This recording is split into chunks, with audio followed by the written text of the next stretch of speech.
Assalamualaikum warahmatullahi wabarakatuh. Nama saya Rosalia Farantika Rati, NPM 1811060249, akan menjelaskan tentang landasan pengembangan kurikulum yang diampu oleh dosen Ibu Aryani Dewi Kusumawardani, MPD. Materi yang pertama yaitu pengertian landasan pengembangan kurikulum. Menurut Swedianto, kurikulum adalah segala pengalaman dan kegiatan belajar yang direncanakan dan diorganisir diatasi oleh siswa untuk mencapai tujuan pendidikan yang lebih ditetapkan bagi suatu lembaga pendidikan. Dengan demikian, landasan pengembangan kurikulum dapat ditafsirkan sebagai suatu gagasan, asumsi, prinsip yang menjadi standar ada tidak tolak dalam pengembangan. Materi yang selanjutnya, landasan filosofis pengembangan kurikulum. Pengertian landasan filsafat. Landasan filosofis memberikan arah pada semua keputusan dan tindakan manusia, karena filsafat merupakan pandangan hidup orang, masyarakat, dan bangsa. Dalam pengembangan kurikulum senantiasa berpijak pada aliran filsafat tertentu, sehingga akan mewarnai terhadap konsep dan implementasi kurikulum yang dikembangkan.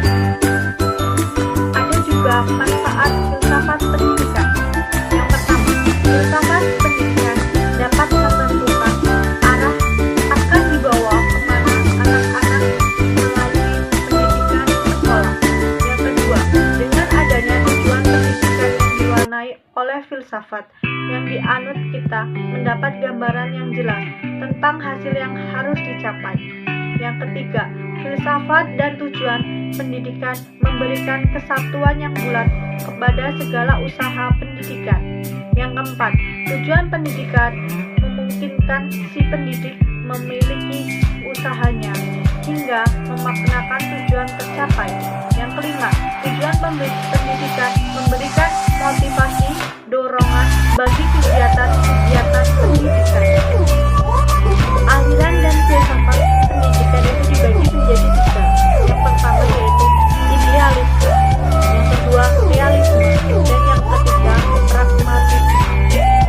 Materi yang selanjutnya adalah landasan psikologi, dibagi menjadi dua.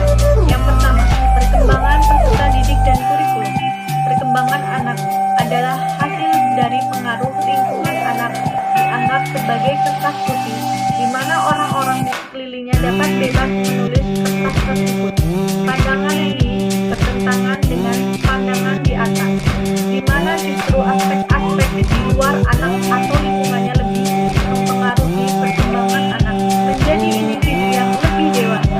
Pandangan ini sering disebut teori tabula rasa dengan tokoh yaitu John Locke. Yang kedua, psikologi belajar dan kurikulum. Psikologi belajar merupakan suatu cabang bagaimana individu belajar. Belajar bisa diartikan sebagai perubahan perilaku yang terjadi melalui pengalaman. Segala perubahan perilaku baik yang berbentuk kognitif, afektif maupun psikomotor dan terjadi karena proses pengalaman dapat dikategorikan sebagai perilaku belajar. Yang selanjutnya yaitu landasan sosiologi dalam pengembangan kurikulum. Landasan sosiologi pengembangan kurikulum adalah asumsi-asumsi yang berasal dari sosiologi yang dijadikan titik tolak dalam pengembangan kurikulum.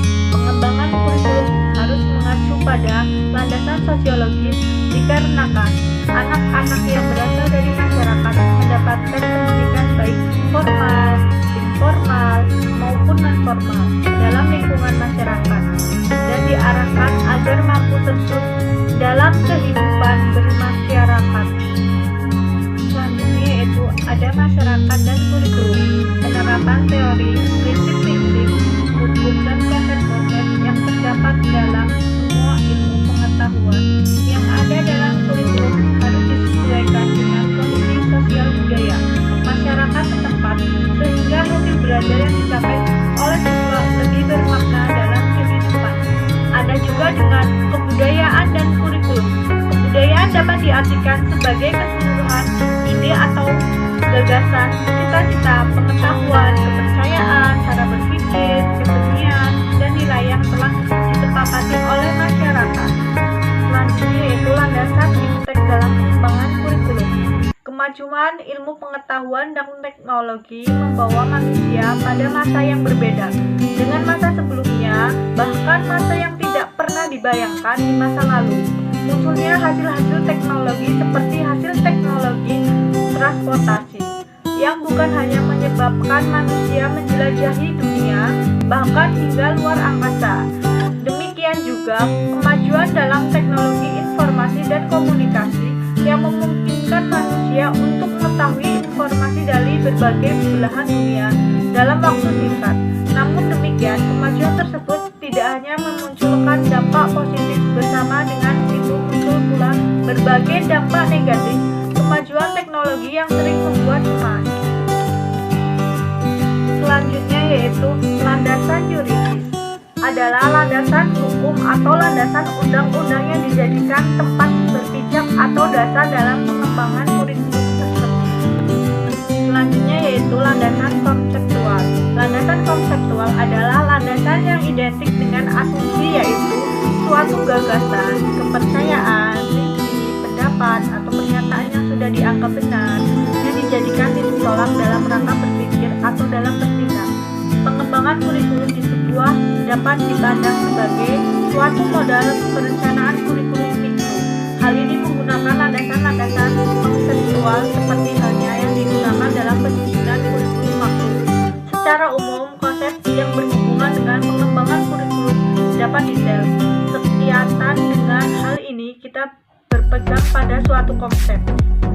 Pada mulanya, kurikulum merupakan ide, isi, perencanaan tentang bentuk penyelenggaraan pendidikan di sekolah. Ide ada dalam pikiran atau dikonsumsi dengan cara menggunakannya dalam rencana tertulis untuk dijadikan pengembangan dalam praktek pendidikan di sekolah. Itu disebabkan ada praktek pendidikan seringkali muncul hasil yang nyata pada diri siswa, yaitu pengalaman belajar yang diperoleh meskipun tidak tercantum dalam perencanaan yang tertulis.